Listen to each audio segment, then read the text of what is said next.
Good morning. One more time. Good morning. Good morning. So I'm originally from Houston, Texas. I've been in Indy for about 8 years. And I'll just be frank about it. Like, I had no idea that I would end up here, because isn't that like life? Where life just kind of does whatever it wants to do. And even though you think you're in control, you find out quickly you're not.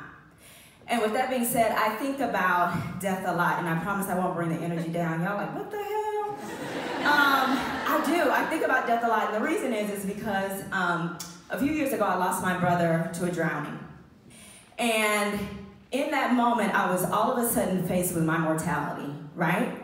Because you go, oh, that shit's real. Like, it doesn't feel real, you know it, but you don't really think about it. And so I thought about, who do I want to be, or what do I want people to say about me at the end of my life? And all of a sudden, I start working backwards from there. And so with that in mind, I am like the queen of control. So I am a go-getter, I am ambitious, I am the opposite of what Sheena said she was on the Enneagram. I am like the others, let's get it. I wake up in the morning, I'm checking emails. I've always had like a job and like 2 or 3 side hustles. I'm a goer. And I'm a goer, and then I crash. And I go some more, and then I crash. And so I think about that in the way that I was handling my career. I was always the girl who had like the job. And when I say the job, I had like the title. I knew exactly what my next job was gonna be. Like the day I started that job, I was like, y'all know I'm not gonna be here long because I know what I'm doing next. So, you know, I'm not gonna say that to you, but I know. And so I always had like these secret things that I was working towards behind the scenes. And those were my passions, because I had decided that there was no way in hell that I could do what I loved for a living, right? That didn't pay the bills. What paid the bills was working for corporate America, and I started to feel owned. I am not telling you to quit your job. I'm just telling you what I felt like. And so, as I continued to do that, I was working for really great organizations. I worked with really great people. And so the last job that I had, I remember the day that I did the interview. And you know how you just know you have a job in the pocket? You like, that's my shit.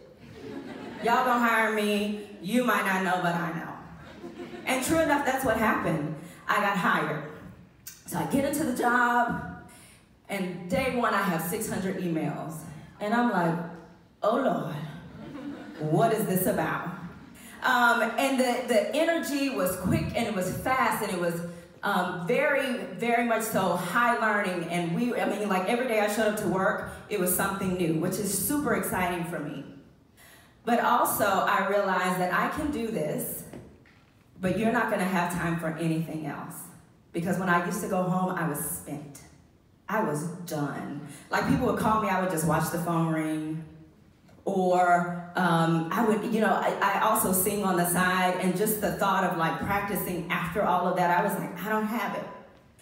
And so I did something that is very uncharacteristic of me.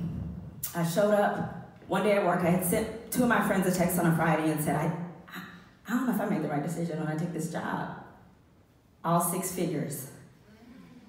I don't know if I made the right decision. And then, of course, your friends are like, yes, you did, girl, you good, you gonna be all right, you fine, get that shit together. And so that Monday morning, I walked into that job and I said, this is not the right fit for me. I appreciate it, but I'm gonna move on. And so that day I walked away from a 6-figure salary, which hurts like hell because that paycheck was pretty. But I said, for the first time in life, I'm gonna bet on me. And what does bet on me mean? Bet on me means I sing as much as I can. Bet on me means I speak to encourage people. Bet on me means I teach people about diversity, equity, and inclusion. And for the first time in my life, I feel free. And I feel super whole.